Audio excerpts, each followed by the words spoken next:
Fala galera, o Corinthians dominou o Vasco e venceu o jogo em São Januário. A equipe de Dorival Júnior foi superior durante toda a partida e respira no Brasileiro. Vamos acompanhar aí a turma do Mesa Redonda analisando esse jogo entre Vasco e Corinthians. Viu só? Era uma expectativa grande depois do que aconteceu com o Santos no domingo passado. Aquela goleada do Vasco, né? 6-0, foi algo meio fora da curva, mas o resultado está aí para a história desse confronto. É bem verdade que o Vasco perdeu para o Juventude, mas com tantos desfalques, Nilson, não se esperava um Corinthians como na abertura o Chico destacou. Foi um Corinthians competitivo e trouxe um resultado importantíssimo, Nilson. Botou gente com fome para jogar, amigo. Deixa o Depay, dá uma passagem para ele no final do ano, de presente para a Holanda. Como é que é? O senhor já começa o programa dando no meio do Depay? É essa? Foi o pior negócio feito na história do Corinthians. Olha, eu tô há quase 43 anos aqui. Nunca vi um negócio tão ruim. Nunca vi um negócio tão ruim. Sabe, um negócio péssimo. O Corinthians deve até as calças, amigo. Contrata um cara que paga milhões, até para dar assistência o cara recebe, jogador em fim de carreira. Então hoje eu vi no Corinthians, estava transmitindo o jogo na Jovem Pan, e eu falava pro Vampeta, tá jogando uma molecada com sede, com vontade, com apetite. O Corinthians talvez tenha feito uma das melhores partidas do ano, com esse time misto que jogou hoje. Sim. Uma das melhores partidas do ano fez o Corinthians, mereceu vencer, 3-1.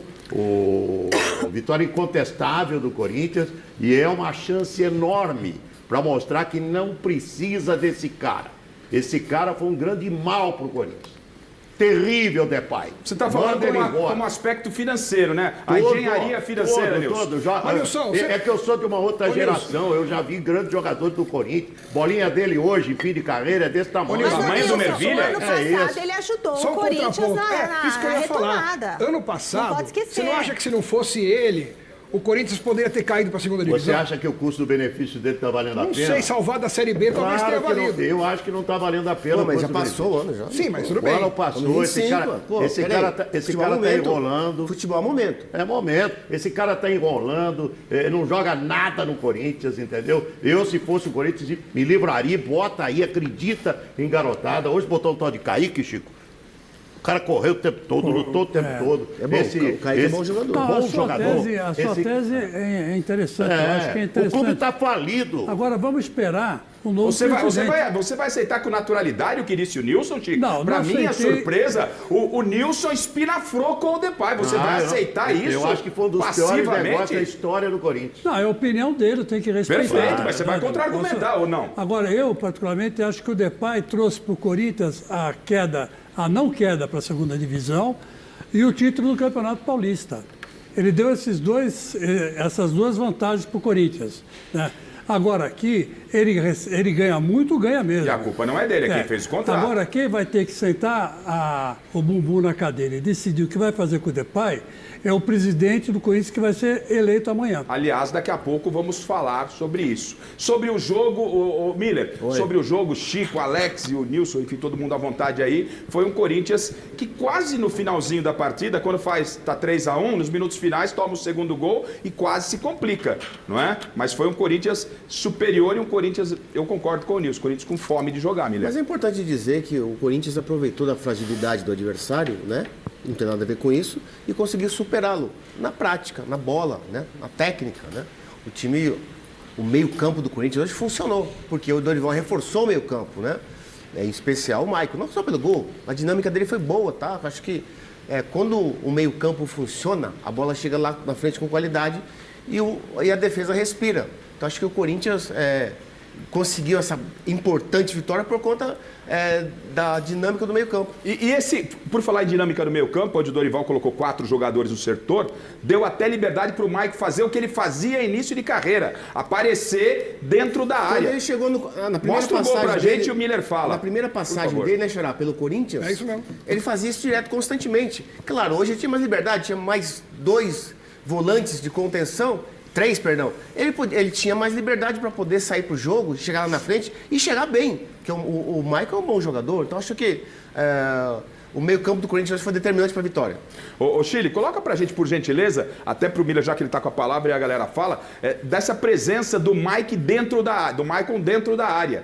E se houve falha da defesa, olha lá, Miller, analisando o lance. Virada Foi a virada de jogo do André Ramalho pro Bidu, né? O Bidu levantou a cabeça e deu um passe pro Maicon na ninguém entrada do Vasco acompanhou o Maicon também, ele entrou Exatamente. livre. Né? A mania das defesas brasileiras é correr para dentro do gol, achando que é goleiro. Aí o Maicon nada a ver com isso. E, aliás, veio de contra a bola. Miller, esse rapaz foi uma grande partida, o Bidu. Ele tem feito grandes jogos. E tomou o terceiro amarelo, está fora do clássico contra o Palmeiras. Está fora contra o Palmeiras. Mas o Corinthians ganhou o jogo aproveitando bem os laterais, né? E já que não tinha um meia de armação, porque o Garro não começou jogando para poupar o joelho, né? Tinha que liberar os laterais. Ele tinha que liberar os laterais. Aquilo que o Miller sempre fala, liberou os laterais, meio campo marcou, não tem como você não criar grandes chances para marcar. A defesa respira, Chico. A defesa respira. Dá para dizer que o Dorival hoje foi muito melhor que o Diniz? Na montagem de elenco? Disparado. O Dorival enxergou o jogo e os problemas que ele tinha? Disparado. Nem me fale isso, né? Porque, veja bem, o Diniz já começou o jogo errado, né? Ele colocou um time sem o Veguete, né? Começou o jogo errado. Porque o Veguete não pode sair desse time do Vasco. Ele, quando sai, é um buraco que fica ali no ataque que ninguém corresponde. E quem entrou no lugar dele para começo de conversa acabou não conseguindo penetração na marcação da defesa e do meio campo, que estavam bem coesos do Corinthians. Né? Agora, 1-0 Corinthians teve pênalti para o Vasco. Fosse talvez há alguns anos com o Nilson transmitindo, eu lá na reportagem, o Miller ainda em campo, o Alex na reportagem, o Chico na reportagem, era aquele lance de interpretação. Hoje a regra mudou. Mas coloca o lance para a gente avaliar, mas acho que não resta dúvida que o pênalti foi bem marcado. Mas ele não tem. A impressão que eu tenho do André Ramalho, que foi muito criticado, ele está tentando se desvencilhar do jogador que está na marcação dele, é o Veguete. Aí ele abre o braço ali para tentar tirar o Veguete e a bola bate no braço dele. Essa é a minha leitura. Mas hoje isso é pênalti, não é? Mas vocês têm essa impressão também, essa sensação? Exatamente. Na época que o Miller jogava, isso não seria pênalti. E eu detesto esse tipo de pênalti. Porém, infelizmente, a regra mudou. Infelizmente, a FIFA acha que tem que inventar moda a cada ano para fazer do futebol algo mais interessante e só complica a cabeça dos árbitros. Tanto é que a gente vê um lance desse sendo marcado pênalti e no jogo do Santos o mesmo lance não sendo marcado. Então, a arbitragem ficou muito confusa, a regra ficou confusa. Antigamente era muito mais fácil.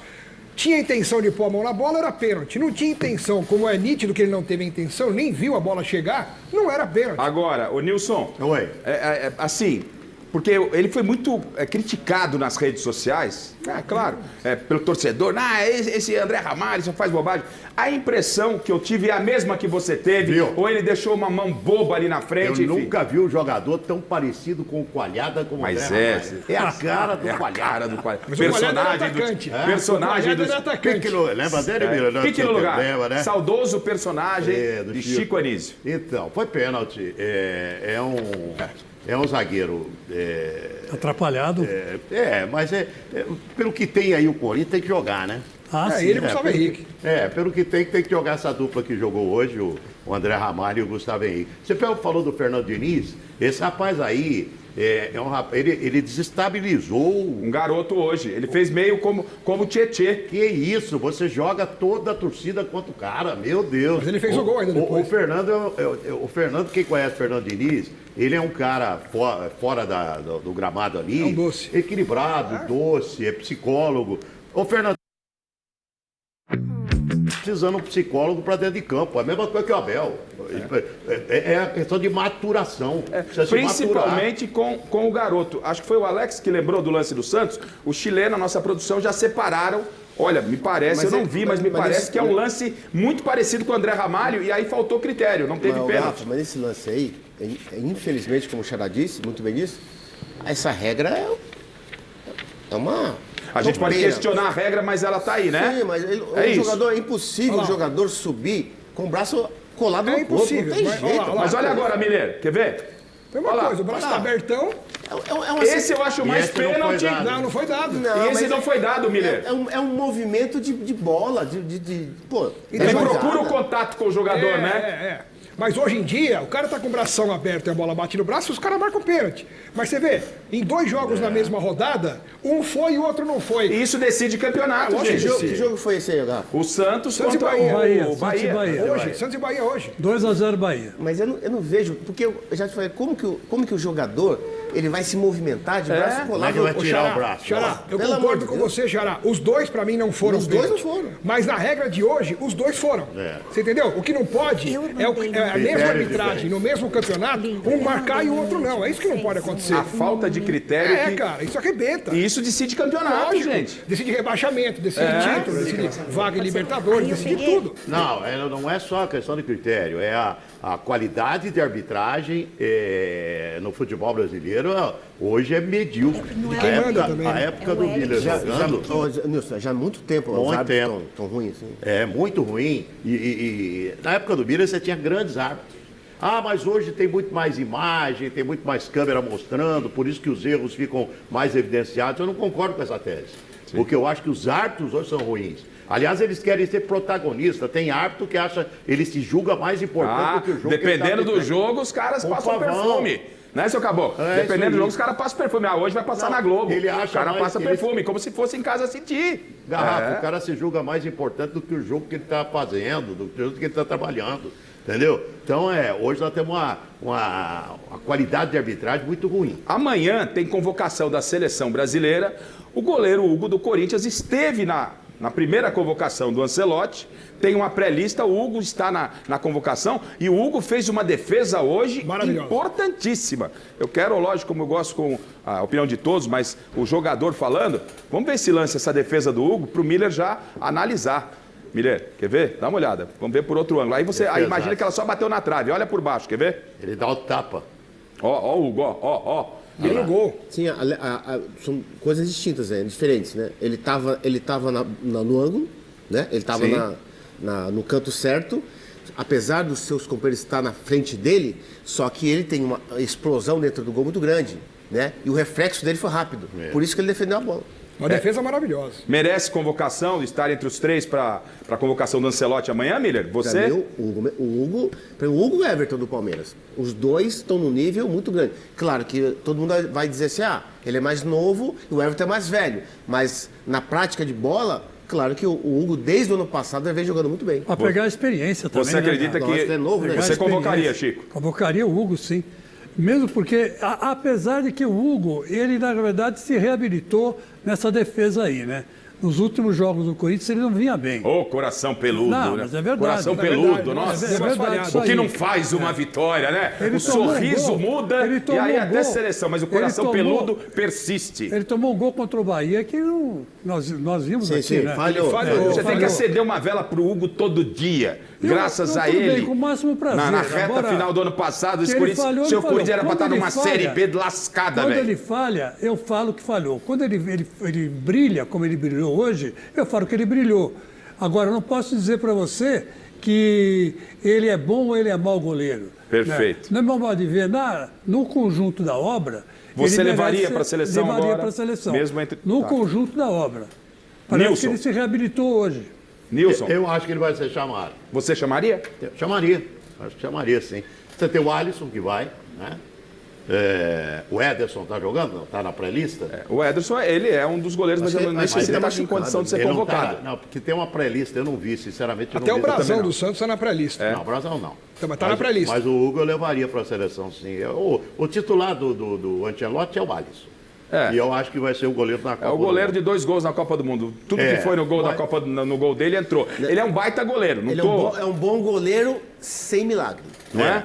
Mas na hora que precisa, como foi o Marcão no título da seleção Ele brasileira, não quando tem, precisou, ele não tem a defesa do milagre. goleiro Então, de Copa do Tafarel, Mundo, Marcos. goleiro de Copa do Mundo que não faz milagre. É mais eu, difícil. eu, particularmente, com todo o respeito que o Alisson merece, o tempo dele de seleção brasileira, pra mim, já deu. Ele disputou 2 Copas do Mundo. Foram 2 no gol. Mas ele levou quem os que a dois. gente teria para colocar no lugar dele como titular? O goleiro que você falou agora lá, o Ederson. O Ederson. O Ederson acho que pode ser lá. Temos goleiros aqui no Brasil. Eu entendo que nós temos bons goleiros. O Ederson poderia, nesse momento, seria o meu titular. E aí você tem correndo por fora. É que tem um aninho só, né? Nem um ano pra Copa. Entendeu? Menos de um ano. Eu acho que pode estar até no grupo, mas não seria meu titular. Alex Miller, você levaria o Hugo? Levaria o Hugo. Acho que ele merece. Ele vem fazendo uma campanha muito regular no Corinthians desde o ano passado. E regular significa que é por cima, né? Não é, às vezes é regular, parece que regular, não. É pro alto. É um regular assim, ele mantém um padrão de excelência, como diz o Emerson Leão, né? De excelência. Claro que ele falha como todo mundo falha. Todos os goleiros falham.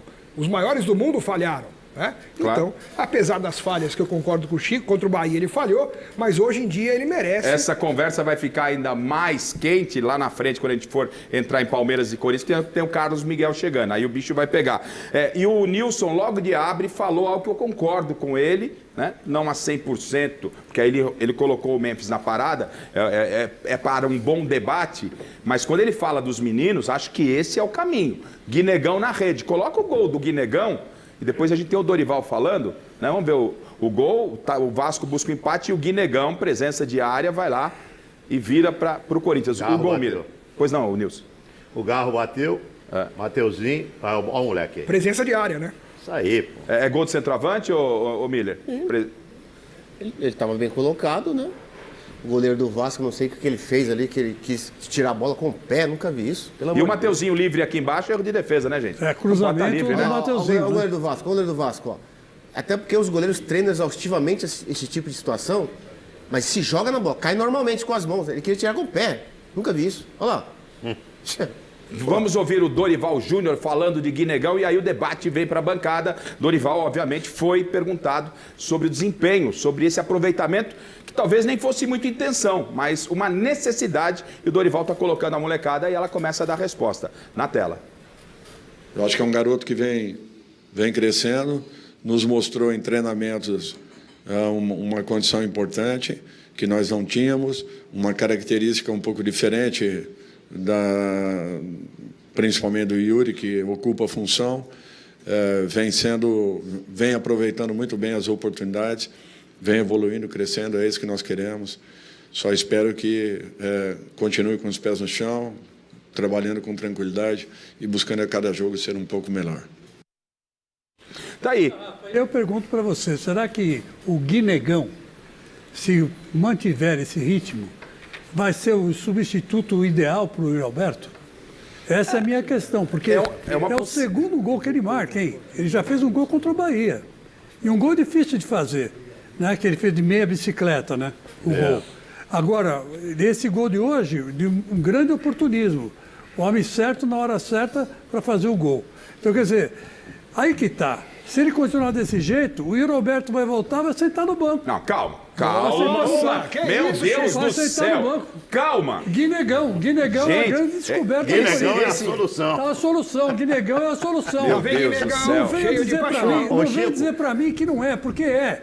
O cara tá pegando uma bucha, um abacaxi com 18 anos de idade e tá fazendo um gol por jogo, pô. Tá fazendo gol por jogo. Você sabe que eu acho? Bravo. Eu acho que ele pode até, pela característica que eu vi hoje do menino, que hoje eu não tinha visto uma partida inteira, hoje eu vi porque eu transmiti o jogo. Pela característica dele, eu acho que ele pode até jogar junto com o Yuri. Ele tem uma cara. Eu vi o Billy, é um cara que sai para os lados. É um cara que sai por lado. Você quer mandar o Depay embora de todo jeito, né? Você quer meter o maior presente que o torcedor corintiano teria é uma passagem de ida para a Holanda para o Depay para nunca mais. Você colocaria aquele laço de concessionária no Depay e levaria ele no aeroporto, é isso? Vermelhito. O laço vermelho. Coração peludo do convidado, hein, gente? Meu, 5 milhões, o cara ganha dinheiro para dar assistência. Nós estamos no Guinegão, ele foi no Depay de novo. Foi lá no Depay. Vocês falam do Depay, mas o Depay é um senhor de idade já, que já jogou futebol há muito tempo. Mas é o maior artilheiro da história da Holanda. Então, já foi. Mas atual. O Santos ia dormir o Mengão, Coutinho, Pereira e Pepe. Hoje é a babaiada que tem. Já foi. Mas sobre Guinegão, me parece que é uma ótima opção. Não é essa loucura inflamada pela vitória e pelo gol, que eu entendo do Chico Lang, né? Mas é uma ótima opção, algo que o Héctor não entregava.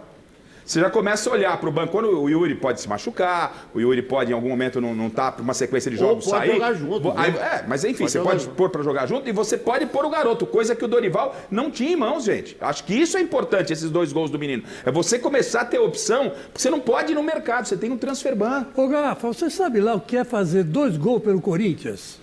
Quem sabe isso é o Paulo Sérgio. Numa pressão, cara, numa pressão que não é fácil. O Corinthians não é um time como outro qualquer. isso, então. Você veste a camisa do Corinthians, é uma pressão danada. E ele segurou a onda, aceitou, passou por uma questão, quase virou piada, por causa do nome dele, né, Guinegão. Se bem que ele está na camisa Guilherme, né?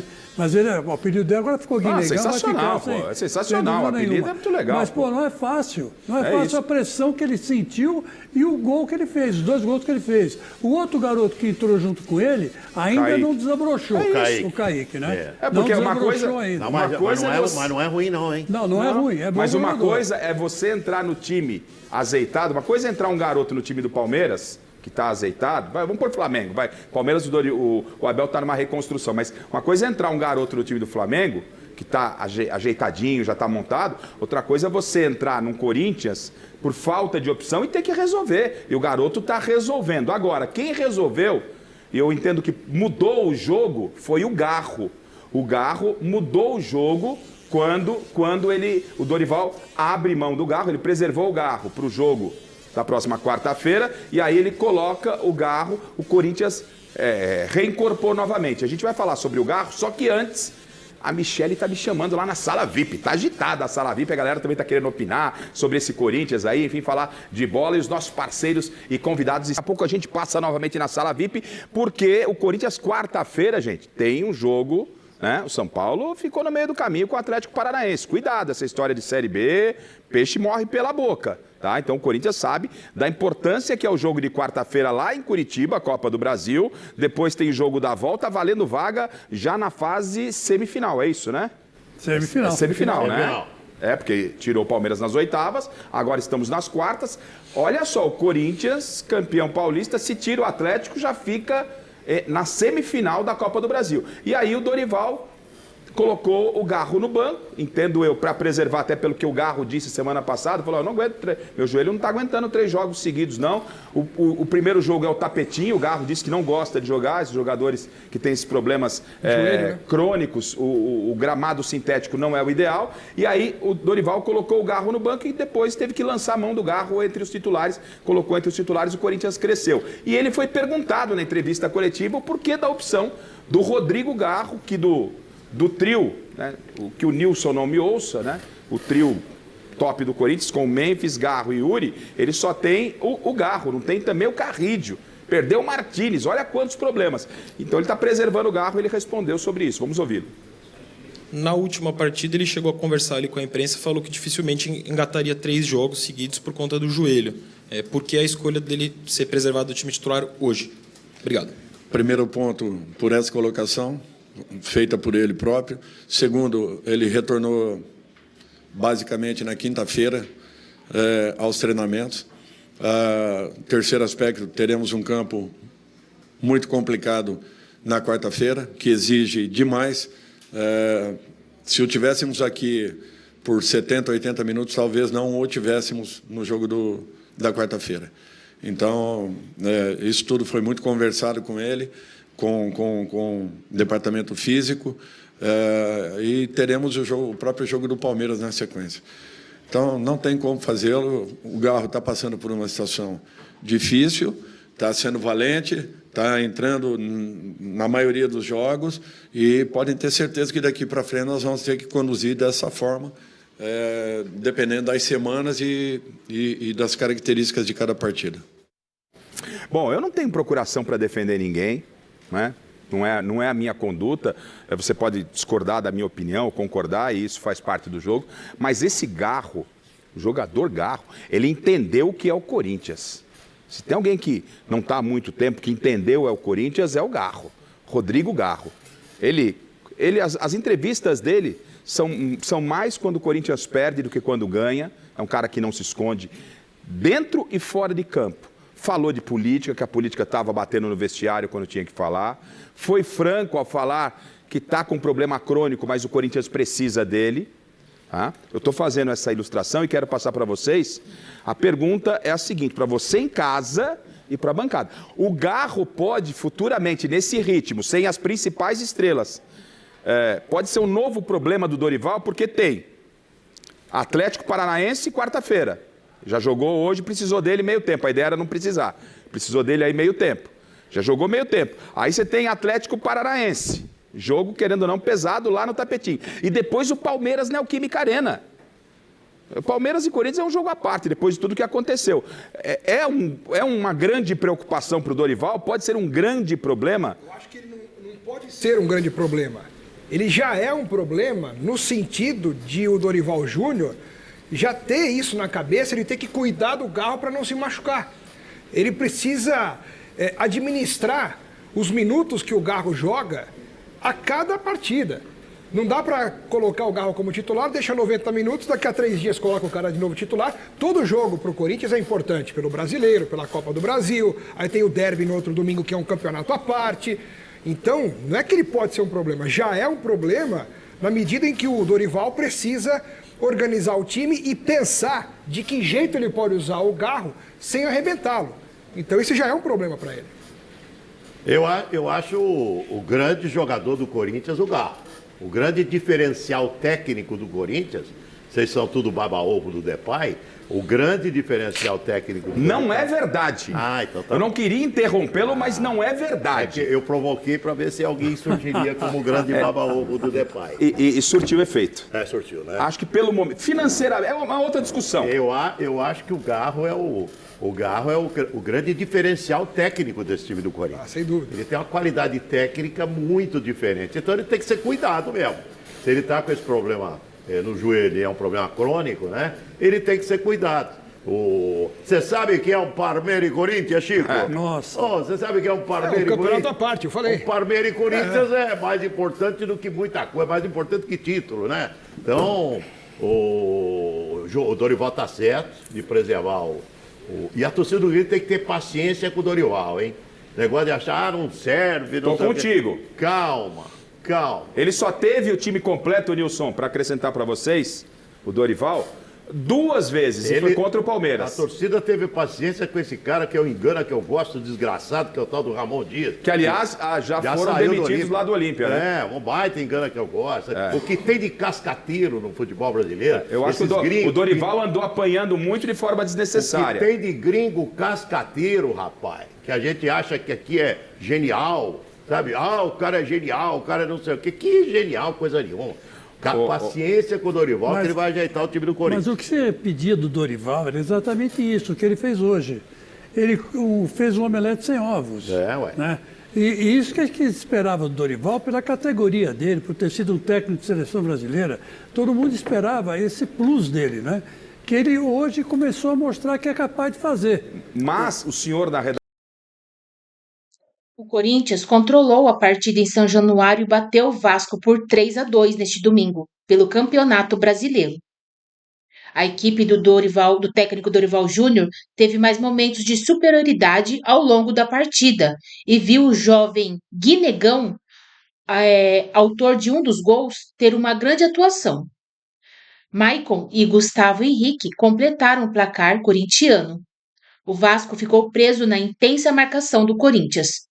Não encontrou soluções para se impor em casa, mas teve como consolação 2 gols. Verratti marcou o primeiro de pênalti e Ryan fez o segundo no finalzinho. Com o resultado, o Corinthians chegou a 25 pontos e subiu 3 posições na tabela. Por enquanto, pois ainda pode ser ultrapassado pelo Atlético Mineiro, que ainda joga neste domingo. Já o Vasco permanece com 19 pontos na 16ª posição e pode cair para a zona de rebaixamento, dependendo dos resultados dos jogos de Juventude neste domingo e Vitória na segunda-feira.